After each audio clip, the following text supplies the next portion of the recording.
വെച്ചതിന്റെ പേരിൽ 470 റിക്രൂട്ട്മെന്റ് ഏജൻസികളുടെ licence government cancel ചെയ്തിട്ടുണ്ട്. നമുക്കറിയാം കേരളത്തിൽ നിന്നുള്ള ഇവിടെയുള്ള പലരും റിക്രൂട്ട്മെന്റ് നടത്തുന്നുണ്ട്. ചിലരൊക്കെ നല്ല ഫെയർ ഡീലായിട്ട് നടത്തുന്നുണ്ട്. എന്നാൽ ചിലര് ഡേ ലൈറ്റ് റോബറീസ് ആണ് നടത്തുന്നത്. അതിൻ്റെ അകത്ത് പല ഇവരുടെ വൾണറബിലിറ്റി പലപ്പോഴും എക്സ്പ്ലോയിറ്റ് ചെയ്യുകയാണ്. കാരണം പൈസ കൊടുത്തതിന് തെളിവുകളൊന്നുമില്ല, അതുപോലെ കോൺട്രാക്റ്റുകളൊന്നുമില്ല, അതുപോലെ പൈസ കൊടുത്ത് സിഗ്നിഫിക്കന്റ് കാലത്തിന് ശേഷമാണ് റിക്രൂട്ട്മെന്റ് നടക്കുന്നത്. ഈ ഒരു കാര്യത്തെക്കുറിച്ചൊക്കെ നമ്മൾ അതിൻ്റെ ഓപ്പൺ ആൻഡ് ഓണസ്റ്റ് ആയിട്ട് നമ്മുടെ ഇവിടെ കമ്മ്യൂണിറ്റിയിൽ ഒരു ഇൻവെസ്റ്റിഗേഷൻ നടത്തേണ്ട ഒരു ടൈം ഇവിടെയുണ്ട്. ഇവിടെ നമുക്കറിയാം, ഇവിടെ സോളിസിറ്റേഴ്സ് ഉണ്ട്, ഇവിടെ മറ്റ് പല പ്രൊഫഷണൽസ് ഉണ്ട്, നമുക്ക് MBA ഉണ്ട്. ഈ ഒരു മേഖലകളിൽ അൺഫെയർ ആയിട്ട് ആ, നമ്മുടെ ഇവിടെ വന്നവരുടെ അടുത്ത് നിന്ന് പൈസ വാങ്ങിച്ചിട്ടുണ്ടെങ്കിൽ ഈ ഒരു അവസരത്തിൽ അവരത് ഒരു ഹ്യൂമാനിറ്റേറിയൻ കൺസിഡറേഷൻ വെച്ച് തിരികെ കൊടുക്കാനായിട്ടുള്ള ഒരു നല്ല മനസ്സ് കാണിക്കണമെന്ന് പ്രത്യേകമായിട്ട് ആ, ആ, ഈ ഒരു അവസരത്തിൽ റിക്വസ്റ്റ് ചെയ്യുന്നു.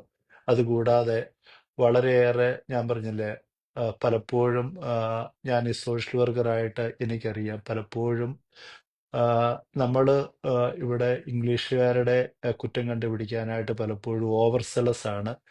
പക്ഷെ ഏറ്റവും കൂടുതൽ ഒരു ജോലി ചെയ്യാനായിട്ട് ബുദ്ധിമുട്ടുള്ളത് പലപ്പോഴും നമ്മുടെ ഇന്ത്യൻസ് നടത്തുന്ന പല പ്രസ്ഥാനങ്ങളിലുമാണ്. ഞാൻ ഇന്ത്യൻസിനെ എല്ലാം ഞാൻ ജഡ്ജ് ചെയ്യുകയല്ല. പലപ്പോഴും ആ, ഒരു ഹ്യൂമൻ റൈറ്റ് ലോസ് പലപ്പോഴും വയലേറ്റ് ചെയ്യപ്പെടുന്നുണ്ട്. അതൊക്കെ ഞാൻ നേരിട്ട് കണ്ടുള്ള ഒരു അനുഭവമാണ്. അതെനിക്കിപ്പോൾ അതിൻ്റെ അകത്തെ കോൺഫിഡൻഷ്യാലിറ്റി ഉള്ളതുകൊണ്ട് ഇവിടെ പറയാനായിട്ട് പറ്റുന്നില്ല.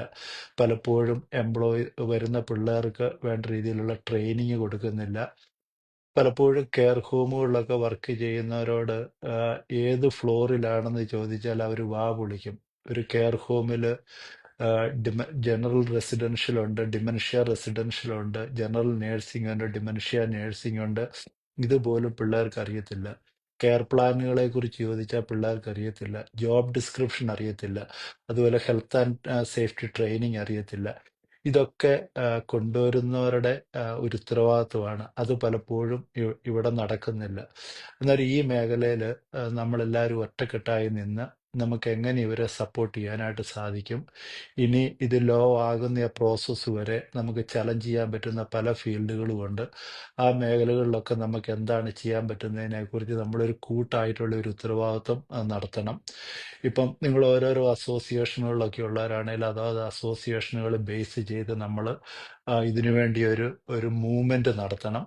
കാരണം എന്താണെന്ന് ചോദിച്ചിട്ടുണ്ടെങ്കിൽ ഇതിൻ്റെ അകത്ത് പ്രത്യേകിച്ച് സ്വാർത്ഥ താല്പര്യങ്ങളൊന്നുമില്ലാത്ത ആൾക്കാരെ കൂട്ടി നമുക്ക് ഇതൊരു മൂവ്മെന്റ് ആയിട്ട് മുന്നോട്ട് പോകണം. ഞാനിപ്പോൾ ഒരു ലൈവ് ഇട്ടെന്നേ ഉള്ളൂ. ഞാൻ അറിയാവുന്ന ഗ്രൂപ്പുകളിലൊക്കെ ഇതിനെക്കുറിച്ച് ചർച്ച ചെയ്യാനായിട്ട് ഉദ്ദേശിക്കുവാണ്.